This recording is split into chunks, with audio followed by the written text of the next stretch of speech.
Est-ce que tu ferais pas les choses un peu à l'envers? Salut, c'est Vince, j'espère que tu vas bien. On se retrouve dans une nouvelle vidéo. On va parler de... je sais pas trop vraiment dans quelle thématique ce dont on va parler. Ça pourrait rentrer, je sais pas dans quelle case on peut mettre ce que j'ai envie de te dire. J'aimerais que tu te poses la question, puisque moi c'est une question que je me pose, c'est à savoir, est-ce que je fais pas les choses à l'envers? La musicien.fr, oulala c'est sexy. Alors qu'est-ce que j'entends par là? En fait, c'est une question qui à la fois peut avoir attrait à la créativité, l'inspiration, en même temps la manière dont tu gères ton projet, dont tu crées ta musique, dont tu essaies peut-être de la monétiser ou de rentrer un peu dans le music business, etc. Est-ce que tu fais pas les choses à l'envers? Alors je vais te donner un exemple. Et quand je te dis faire, c'est aussi est-ce que dans ta tête finalement tu penserais pas peut-être un peu trop à l'envers, hein, un peu trop dans le mauvais sens. Je m'explique. Très souvent, quand on a un peu du doute ou je ne sais quoi, on va se dire ok, je vais créer une musique de dingue et puisque j'ai créé une musique de dingue, je vais pouvoir la finir et la sortir. Voilà. Et donc je vais oser terminer un projet et oser le partager finalement. Puisque c'est un morceau ultime dont tout le monde va tomber fan, amoureux, je vais faire des millions avec cette chanson. Puisque c'est le morceau ultime, je peux le finir et je peux sortir ma musique, tu vois. Ça, c'est une manière de penser. Est-ce que peut-être tu pourrais pas penser à l'inverse? C'est-à-dire, je finis une musique, je la sors, et donc potentiellement c'est une musique de dingue, entre guillemets bien sûr, hein, entendons-nous, qui va faire écho dans la tête, dans le cœur de potentiellement plein de gens. De la même manière, on en a déjà parlé sur la chaîne, par exemple tu te dis ok je suis inspiré, je peux faire de la musique. Puisque je suis inspiré, je vais laisser les muses de la création et le souffle divin, hein, c'est de là dont vient le mot inspiration, s'infiltrer en moi, dans mes 10 doigts, dans mes oreilles, et je vais créer de l'art, tu vois. Et est-ce que c'est pas plutôt je fais de la musique et donc je suis inspiré, et donc l'inspiration vient à moi. Si tu veux, je pense qu'on a trop souvent tendance à se cacher derrière ce côté, cet absolu que représente la musique, que représente notre idéal de la musique, une espèce de conception assez dingue, qu'on a tous à différents niveaux. À savoir, la musique, c'est à la fois quelque chose de sacré, c'est quelque chose qu'il ne faut pas salir, c'est quelque chose où il ne faut surtout pas faut pas parler d'argent dedans. Mais s'il y a moyen de se faire un petit billet juste moi, je dis pas non. Hein, c'est souvent un peu ce qu'on pense dans le fond. C'est pas bien comme ça de marketer ou de monétiser ou je sais pas, de vendre son âme pour, j'en sais rien, de la pub ou je ne sais quoi.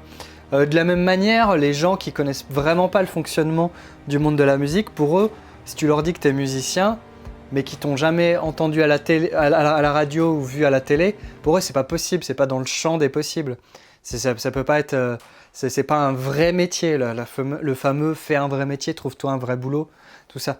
L'industrie du spectacle, c'est quelque chose qui est complètement pour les gens qui n'ont jamais vu le fonctionnement, je sais pas, même au jour le jour d'une petite salle ou d'un café-concert ou d'une SMAC, etc.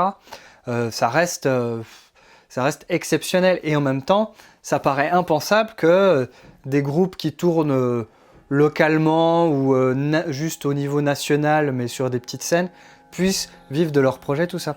Tout ça, c'est des espèces de fausses conceptions qu'on a tous à notre niveau en fait, hein, que ce soit du côté du public ou même du côté des musiciens. Le public qui n'y connaît rien, qui juste écoute et est touché ou non, et puis le musicien qui lui a une très haute idée à la fois de la musique en général et d'autant plus de son projet. Mais est-ce qu'on pourrait pas, c'est vraiment une question de mindset, est-ce que tu pourrais pas te dire en fait, plutôt que d'espérer la perfection, plutôt que d'atteindre cette chimère qu'est, je sais pas, le fameux tube ou la perfection musicale, ou tu vois, le truc, cette espèce de truc qu'on recherche un peu tous, tu vois, mais qui concrètement n'est pas vraiment atteignable en soi. Il va se manifester peut-être dans de très rares cas, mais ça reste complètement de l'ordre de l'impalpable. Et surtout, est-ce qu'on pourrait pas se dire, en fait, plutôt que de rechercher quelque chose, je vais me mettre en mouvement, je vais faire quelque chose, Et puis peut-être qu'au fil du chemin, au fil des créations, au fil de l'inspiration qui va venir, à force de faire, et ben voilà, ce que je vais rechercher, je vais l'obtenir. Souvent d'une manière un peu différente, mais je vais en tout cas peut-être me rapprocher de ce que je peux avoir en tête. Je peux pas te dire oui, je veux faire un tube ou je veux demain passer sur RTL2. C'est pas comme ça que ça se passe. Tu peux avoir cet objectif-là en tête, mais ce que tu vas devoir faire, c'est toute une foule d'actions sur lesquelles tu n'as pas un contrôle total d'ailleurs, pour peut-être potentiellement arriver à cet objectif-là. C'est la même chose. Par exemple, la question « J'ai besoin d'un entourage professionnel pour faire connaître ma musique, pour percer, pour… » Voilà.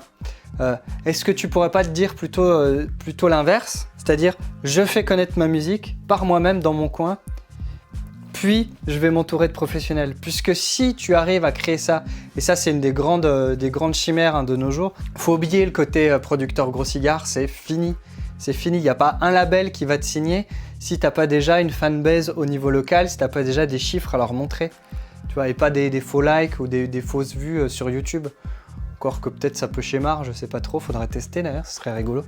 Mais tu vois, si t'as pas une existence déjà propre, si tu t'es pas déjà toi démerdé pour faire vivre ton projet, c'est très rare qu'un professionnel mise sur toi. Ils veulent plus miser sur toi. C'est fini, le modèle est complètement changé depuis quelques années maintenant. Et ça, faut l'intégrer, c'est pas forcément évident puisque justement, c'est encore une fois cette conception un peu idéalisée qu'on a de la musique, mais malheureusement, c'est plus comme ça que ça marche. Donc, est-ce que du coup, tu peux pas inverser cette pensée-là, inverser le mindset et te dire, c'est pas grave, je mets en mouvement, je me démerde, je fais mes petits trucs, toujours avec tes objectifs en tête, et puis petit à petit, les choses vont s'empiler, et puis, potentiellement, quand tu vas faire appel à des professionnels, ils seront plus à même de t'écouter puisque tu auras des arguments derrière pour leur dire, écoutez, nous, on a fait 50 concerts l'année dernière, on a, je sais pas, on a un partenariat avec telle salle de la région, j'en sais rien.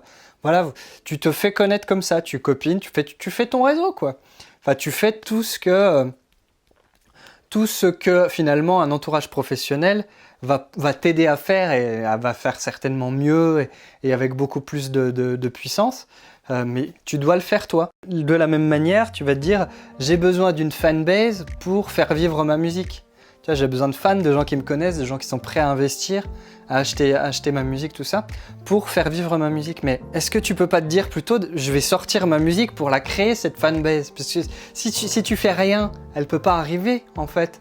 Tu peux pas tout avoir d'un coup. Et malheureusement, la seule manière de faire, c'est de poser des pierres, des actions, et puis d'espérer peut-être, en tout cas de garder le cap, et puis tu vas forcément récolter des choses, puisqu'une action, en fait une action que tu fais à un instant T, elle va forcément avoir des répercussions dont tu n'as pas forcément conscience, tu vois. Le fait d'avoir démarché pour une petite salle, ça va peut-être enchaîner tout un tas de trucs. Je vais te donner une anecdote. Moi, j'ai pas percé, tout ça, j'ai pas de leçons à te donner. Je te donne juste des points de vue. Mais il y a quelques années, avec mon ancien groupe à Lyon, je nous avais inscrits à un tremplin organisé par les transports de Lyon, les TCL. Alors, c'était pas forcément le truc qui faisait rêver de base, fallait aller faire genre un casting en mode un peu Starac dans les bureaux et tout. Et puis derrière, il fallait jouer dans le métro. Je me souviens, tout le monde n'était pas très chaud pour faire ça, etc. Puis en fait, au final, le fait d'avoir posé cette action-là, si tu veux, les TCL ont grave accroché à notre projet. Et puis au final, on s'est retrouvé à l'Alhambra à Paris à faire la première partie de Patrice. Tu vois, devant 600 personnes ou un truc comme ça. Et c'était trop bien quoi d'avoir cette expérience-là. Pour le coup, c'était une véritable expérience professionnelle dans un super cadre, voilà, avec tout ce que ça comporte.